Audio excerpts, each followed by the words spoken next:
Lachaud. Merci, Monsieur le Président. L'Assemblée sait quel type de société, toujours marquée par l'arbitraire, l'intolérance, le fanatisme ou le racisme, a constamment pratiqué la chasse à l'homosexualité. Cette discrimination et cette répression sont incompatibles avec les principes d'un grand pays de liberté comme le nôtre. Il n'est que temps de prendre conscience de tout ce que la France doit aux homosexuels comme à tous ses autres citoyens dans tant de domaines. Les mots de Robert Badinter résonnent encore dans notre hémicycle et je crois que toutes et tous sur ces bancs, nous en ressentons la force. Il s'agissait alors de dépénaliser l'homosexualité. Aujourd'hui, nous avons la possibilité de faire un pas de plus en direction du progrès et de l'égalité. Nous proposons d'inscrire dans la Constitution que l'égalité devant la loi est garantie à toutes les personnes sans tenir compte de leur orientation sexuelle, réelle ou supposée. En France, les actes LGBTQI-phobes sont en augmentation. Devant même cette Assemblée, Monsieur le Président, où vous avez fait apposer des drapeaux pour la marche des fiertés, ont été lacérés. Des personnes lesbiennes, gays, bisexuelles, transsexuelles, queer, intersexes subissent au quotidien discrimination, insultes, menaces de viol, de mort, violences verbales et physiques. Cela est inacceptable dans notre République et il faut réprimer sévèrement tous ceux qui prétendent juger de l'orientation sexuelle des unes des autres. Je ne doute pas, mes chers camarades, collègues de la majorité, que vous voudrez garantir aux personnes LGBTQI que la République combat toute discrimination à leur encontre en constitutionnalisant cette lutte contre cette discrimination. Merci, monsieur le député. Amendement identique, le 2374, présenté par monsieur Serville. Merci, Président. Madame la Ministre, Monsieur le rapporteur, la discrimination du fait de l'orientation sexuelle par la loi a une longue et infâme histoire, également sous la Ve République. De la délictualisation de l'homosexualité jusqu'en 1982, à l'exclusion des personnes homosexuelles de profit du mariage avec leur partenaire jusqu'en 2012, la preuve a été faite des discriminations frappant injustement par la loi une partie de la population de France. L'homodiscrimination et l'homophobie sont toujours des parties intégrantes de la société française. Cet amendement vise donc à organiser la possibilité d'un contrôle constitutionnel particulier sur ce motif, permettant ainsi d'épurer le système légal français de toute discrimination pouvant être faite au motif de l'orientation sexuelle. Je rappelle que sous nos latitudes en Outre-mer, nous avons mis en place au sein de la délégation aux Outre-mer une mission d'enquête qui avait pour but de mesurer l'impact de cette homophobie sous nos latitudes et on s'est rendu compte que le problème se posait dans des termes encore plus cruciaux, en termes plus profonds, en Outre-mer que sur le territoire de France hexagonale, d'où l'intérêt pour nous d'apporter cette modification à la Constitution pour pouvoir mieux protéger les personnes qui sont victimes de cette LGBT-phobie. Merci. Merci, monsieur le député. Amendement 2465, il n'est pas défendu. Amendement 2466, monsieur Carlogotte. Merci, monsieur le Président. Madame la garde des Sceaux, monsieur le rapporteur général, la commission des lois a adopté plusieurs amendements qui ont été déposés en séance et qui visaient à apporter des modifications à l'article 1er de la Constitution. Je pense bien sûr à la prohibition des discriminations fondées sur le sexe, donc des discriminations entre les hommes et les femmes. Autre proposition faite par cette commission, la suppression à juste titre de la mention de race. Et nous venons de confirmer par notre vote, suite à l'amendement unique de notre collègue député Lagarde, donc, nous venons de confirmer par notre vote unanime et solennel cette proposition. Ce combat pour étendre la portée du principe d'égalité devant la loi, chers collègues, mériterait en 2018 d'être encore plus ambitieux. L'amendement que je présente avec mes collègues Laurence Vanceunebrock-Mialon et Annie Chapelier, amendement qui est également porté par d'autres députés dans cet hémicycle, vise donc à inscrire dans la Constitution le principe de non-discrimination reposant sur l'orientation sexuelle. Notre société, dans sa majorité, est prête aujourd'hui, nous semble-t-il, à reconnaître enfin que l'orientation sexuelle est bien consubstantielle de l'identité de l'individu. Et à ce titre, elle mérite la même considération que celle que nous venons d'accorder à l'égalité entre les sexes.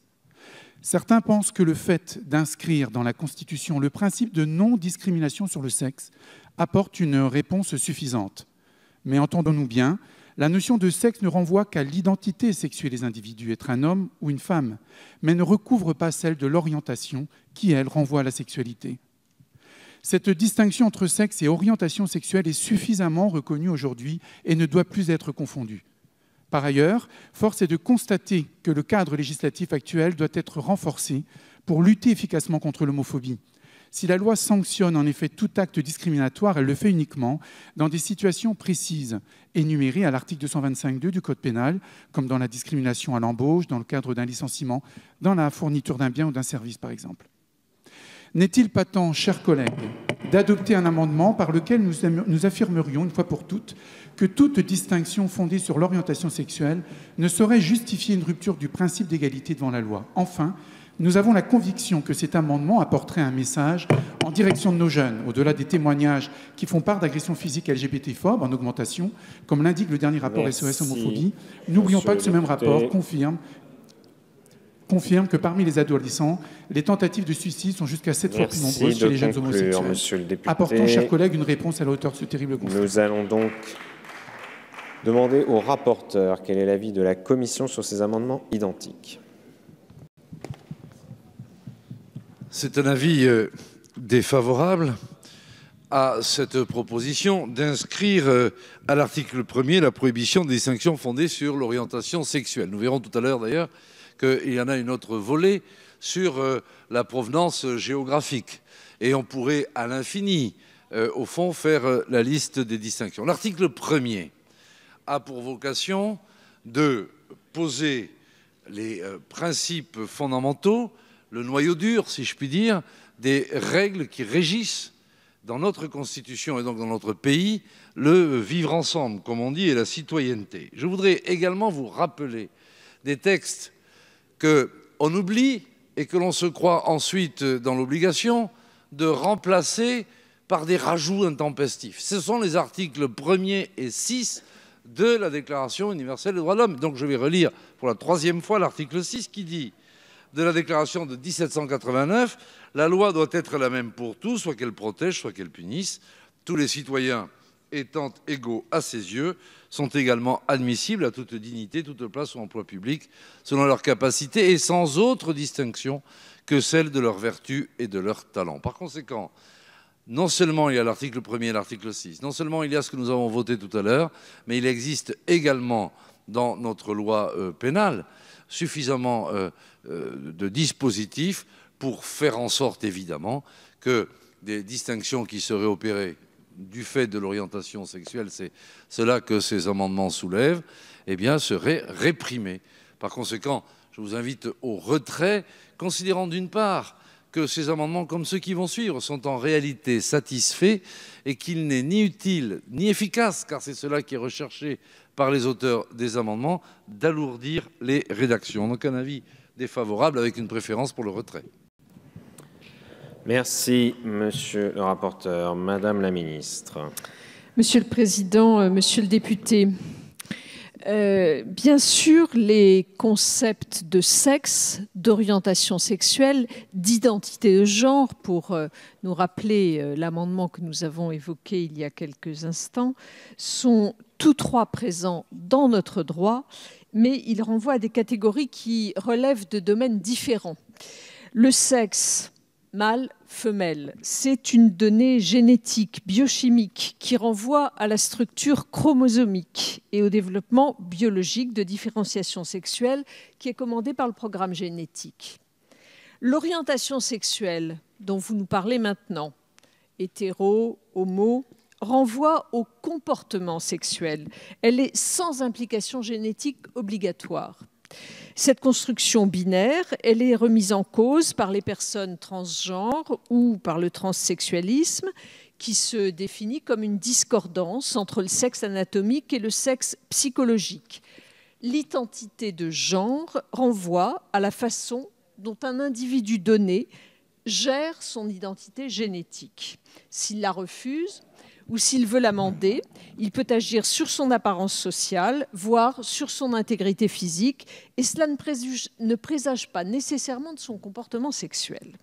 L'identité de genre dont on a parlé tout à l'heure, elle est d'ailleurs parfois définie comme l'assignation à des fonctions sociales différenciées en fonction du sexe, assignation qui peut être acceptée ou intimement refusée. Donc, on voit bien que nous avons affaire à des notions qui, clairement, sont différenciées et qui sont prises en compte comme telles dans notre droit. De manière récente, je vous l'accorde, mais elles figurent déjà toutes trois dans notre droit.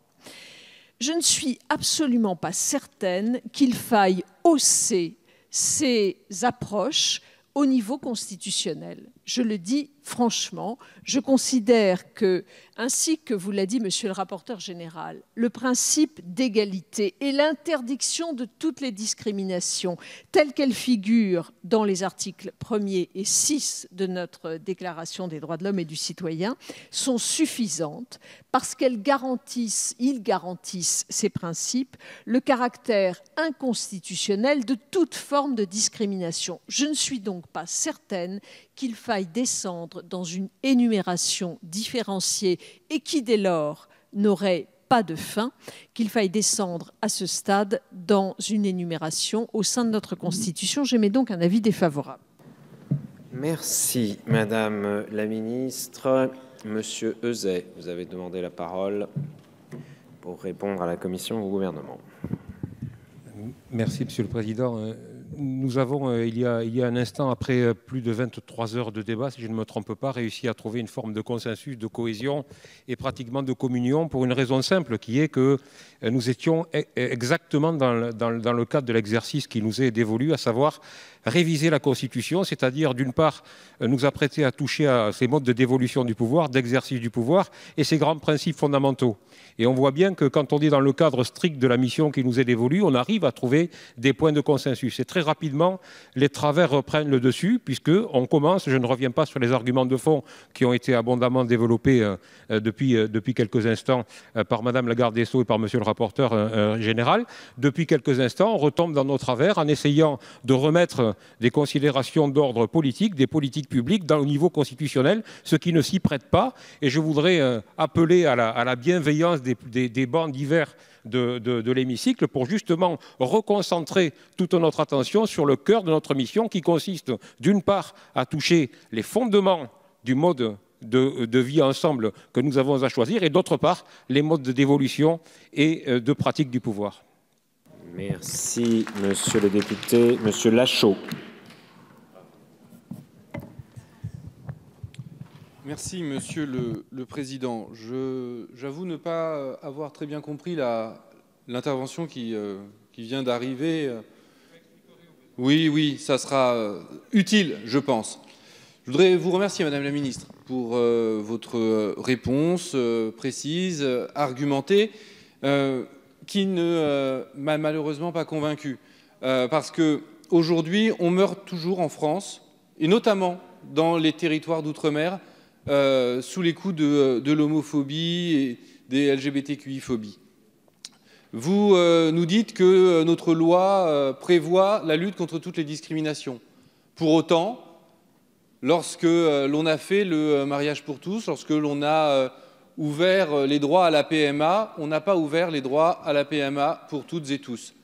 Il y a donc là une forme de discrimination qui n'est pas condamnée par notre loi et je pense que inscrire au niveau constitutionnel la lutte contre les discriminations liées aux orientations sexuelles est nécessaire du fait même que nous constatons des discriminations dans notre législation actuelle. Enfin, pour répondre au rapporteur, il est beau l'article 6 de la Déclaration des droits de l'homme et du citoyen. Cela n'a pas empêché que l'homosexualité soit considérée comme un crime et un délit jusqu'en 1982, soit près de 2 siècles après l'adoption de cet article 6, et l'histoire démontre bien que l'article 6 n'était pas suffisant en lui-même et que donc il serait bien aujourd'hui de constitutionnaliser la lutte contre cette discrimination. Merci, Monsieur le député. Monsieur Serville, en réponse à la Commission, au Gouvernement. Merci, Président. Je ne vais pas reprendre les propos de mon collègue Lachaud qui tombe sous le coup du bon sens. Je voudrais simplement dire à Madame la ministre, à Monsieur le rapporteur et à l'autre collègue qui nous a interpellés précédemment qu'on n'est pas dans les listes à la Prévert. Je crois que si à un moment donné, dans le premier article de la Constitution de 58, on a fait une énumération, on a parlé de la race qu'on vient de supprimer, on a parlé de l'origine et on avait aussi parlé de la religion. C'est parce qu'à ce moment-là, des individus, des citoyens vivaient des drames en raison des sévices qu'ils subissaient parce qu'ils avaient fait un choix, soit de religion, ou alors qu'ils avaient peut-être le défaut d'avoir une race ou d'être d'une certaine origine. Cela étant dit, la loi a répondu à une demande, la loi a répondu à une situation de terrain à laquelle il fallait apporter les éléments de réponse. Mais je dis que, suivant un parallélisme des formes que n'importe qui peut comprendre, il s'agit aujourd'hui de faire en sorte que la loi établisse les règles qui permettraient de préserver les différentes personnes que nous avons citées précédemment. La différenciation figure effectivement dans le droit. Mais ce dont il est question aujourd'hui, ça n'est pas de s'étaler sur les différenciations, mais c'est de se poser la question de savoir comment on fait pour lutter contre les discriminations qui sont faites à ces personnes qui sont différenciées et dont les différences sont tout à fait légitimes. Alors, je vais dire qu'en quelque part, je trouve que l'analyse que nous faisons de cette question est elle-même par essence discriminante ou discriminatoire. Parce qu'on a la possibilité de répondre favorablement à une demande émanant de personnes qui souffrent de toute évidence des souffrances des victimes, des violences qui leur sont faites. Et plutôt que d'aller dans cette direction, on préfère se réfugier derrière des prétextes qui, pour moi, ne sont que des prétextes et qui ne vont pas régler le problème. Dans tous les cas, je maintiens cet amendement parce que je crois que lui aussi, il tombe sous le coup du bon sens. Et puis après, l'avenir nous dira si on avait eu raison ou tort de le maintenir aujourd'hui. Merci, monsieur le député. Nous allons donc passer au vote. Vote par scrutin public. Je vais donc mettre aux voix les amendements 2209 et identiques qui ont fait l'objet d'un avis défavorable de la Commission et du Gouvernement. Je vous prie de bien vouloir regagner vos places. Le scrutin est ouvert.